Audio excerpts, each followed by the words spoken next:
My presentation, as you heard, is focusing on instant coffee, and certainly there's been a lot of changes, innovations, and trends that have impacted the global marketplace.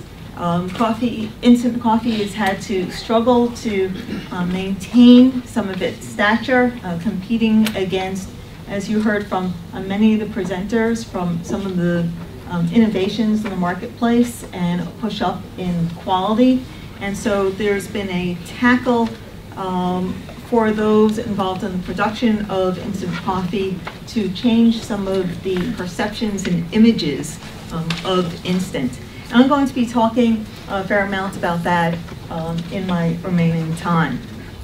But to put the market in perspective, Soluble continues to gain ground in terms of world market share. The popularity is in fast-growing markets, and I certainly agree with what some of the other speakers have said, and especially with Rob, about some of the reasons why instant coffee has become so popular in some of the emerging markets, particularly in the East European segment, and price has had a lot to do with that, and also the increased availability of Robusta coffees in those marketplaces.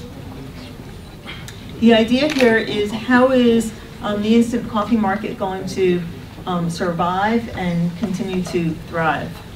And where is that going to happen?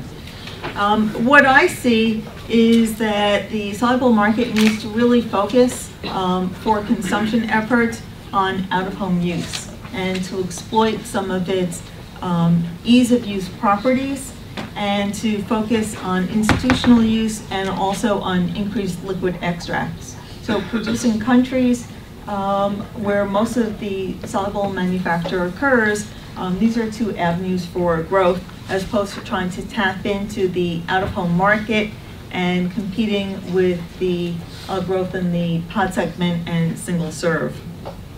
So for institutional use, you break that down. Instant coffee-based vending machines have become popular, especially in Europe. So what I'm doing here is highlighting some of the trends. And so if other countries are interested in looking at where the growth has been in other respective markets, this presents some opportunities. So we've had vending machines becoming especially popular. The technology around vending machines has become enormous. And so with that, the innovation, and it's an easy way to capture unconventional markets for sales. Their presence is in convenience stores, offices, as well as high traffic public areas. It also offers a full range of beverages available in cafes and coffee shops. And there's the, it's through 2-in-1 product offerings, 3-in-1 offerings, and really no training is necessary, which is a very important consideration. In addition to that, the vending machines can also tap into some of the innovations with 4-in-1 preparations, 5-in-1 preparations, 6-in-1 preparations, focusing on health and other benefits. So I can imagine where you could have vending machines in places like spas or in health clubs, where you can have some of the value added. Nestle had even come out with a product with collagen added coffee. So tapping into trying to capture some of the youth market in vanity. It wasn't much of a success, but it's just an idea of some of the ideas that people are coming up with and exploring ways to gain market share against a very, very competitive landscape in the beverage sector. For liquid extracts, iced and refrigerated drinks are available to meet the original on-the-go advantage of instant coffee. You have steep competition for shelf space against energy drinks, functional waters, variety of teas, and many other beverages. And so there is opportunity there as well to offer some of the functionality for coffee and take advantage of ease and accessibility in the liquid extract market. Continuing with some of the global trends, one of the things that I see is the tremendous improvements in the quality of Robusta coffee. And I certainly think that is aiding or enhancing the use of Robusta coffees on a global basis and the acceptance of these coffees. I was recently in Uganda at the East African Finer Coffee Association conference, and the vast majority of speeches were on Robusta coffee, which before you didn't have.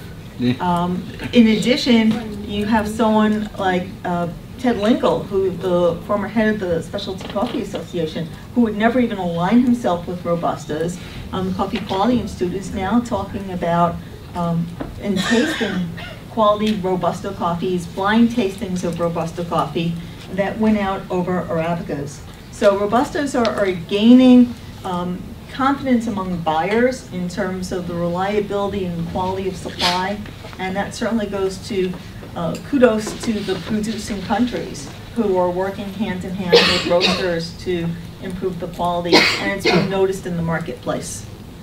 So for instant coffee, traditionally made with low quality Robustas, it's going to be harder and harder to find the lower quality Robustas, and that's going to also help to improve the image, remove that tarnish from the old traditional instant coffee that my parents and grandparents used to drink.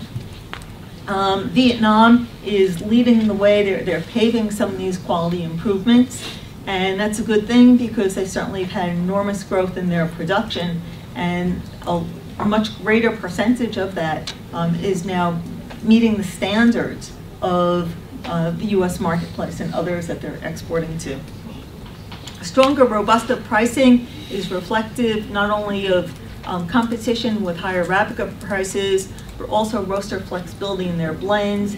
And again, this is attributed to roasters being able to utilize more Robustas than ever before because the acceptance of the quality.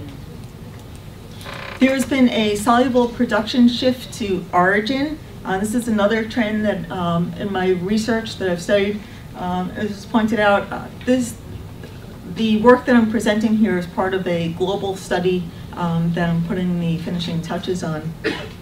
And there has been a shift in the production. It used to be that a greater portion of the production was in the consuming countries. It's being pushed back towards origin. The strongest growth over the last 10 years is actually in Southeast Asia, led by Indonesia, Malaysia, and Vietnam. So when there are factory openings, they're now more in producing countries. Brazil, Ecuador, and Mexico also saw a revamping in their factories, and so we saw some gains in the Americas as well. Major Robusta producers, Vietnam and Indonesia, are targeted for the highest production growth soluble coffee through 2016. So a graph is always worth 1,000 words, and so here we show Southeast Asian soluble output more than doubling over the past decade, compared to North American and EU, where it's been relatively stayed. Taking a look at tapping into some of the mature markets and what is happening there, single-serve coffee pods are certainly dominating growth prospects for at-home use. Year-over-year growth in value terms for U.S. roast and ground market has dropped from 14.7% to 2.5% when you exclude the popular K-Cups from Keurig Green Mountain coffee roasters. Also, key point here is the reduction in waste is having a negative effect on consumption. And I think that's very important. That is, you're seeing more and more cafes and out-of-home consumption was hurting consumption. We're also seeing less waste now with the increased efficiencies from single serve. So you ask the typical consumer how many cups they're drinking a day, that number might be up, but the waste, the kitchen sink, is losing out. There's another very relevant trend that isn't really talked about too much in the marketplace. I think it's something that's important to address, and that's baby boomers are responsible for large coffee volumes. So younger generations are consuming less and aren't really going to take over the multi-cup per day drinking parents. My household, there was always a pot of coffee brewing and then poured out, and more. My father possibly would drink 7 cups a day and probably waste 20. And so the typical younger consumer is not meeting that and is drinking a lot of milk and sugar and a lot less coffee. And so every one of the generation before me passes, you need more and more consumers to make up for that loss. There's also a niche factor, the super premium microgranular segment. It's a mouthful. It's successful, but it's not really changing consumer behavior so far. What we're seeing is that Starbucks introduced the Via Coffee. It had 250 million sales in 2011, which you can't nod, and turn away from. And there's others that are trying to compete into this niche market. You have the Nescafe barista-style coffee. It's popular in Japan. Also recently launched here in the UK, Brazil, and Mexico. But it's still not taking the market by storm. So there is a place for it. I think that it's going to continue to grow, but it's not yet changing consumer behaviors where consumers are clamoring for these coffees and it's replacing traditional coffee. It's making instant coffee more accessible, but it just hasn't hit yet, in my view. In growth markets, at-home instant use is seeing strong growth in Asia and Eastern Europe. As was mentioned before, tea drinking countries among the fastest growing and largest. The rituals remain the same. Lower incomes won't allow for additional appliances. Sometimes it's even an electricity issue. And you have that exclusively for some of the coffee preparations that you find in the more traditional markets. The other issue is in terms of population and GDP. So in Asia, you certainly see the strongest growth, and that's also supporting the growth in these markets. One thing that we want to be mindful for is the population peaks. It was mentioned earlier. It's forecast that China's population is going to peak in the year 2025. Growth in population size, GDP growth and population size represent a largest potential market for soluble coffee. Population growth is going to be especially strong in Southeast Asian markets where instant coffee is already dominant. Target Philippines, Malaysia are expected to surpass the world growth for the next 17 years at about 24%. So tremendous opportunities there. One thing, in terms of your opening slide, which raised a question, was in terms of population peak, since you're not really drinking coffee right out of the womb unless you're a Brazilian, that there might be a lag factor in some of the population statistics. And so if population peaks in 2025, is consumption then going to continue to increase for a few years after that?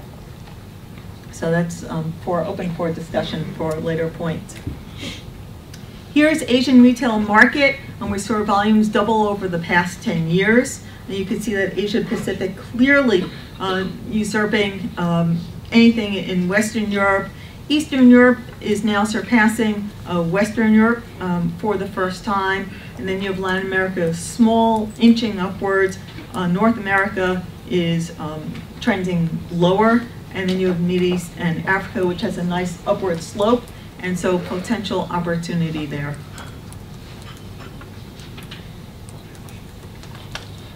We could see Asian growth slow a little bit, but it's going to remain stronger than elsewhere. Part of this is because of concerns about the economy, putting the brakes on a little bit, but certainly there's still, I keep saying, tremendous opportunity because this is where it's at. And with that, thank you very much for your time. Thank you.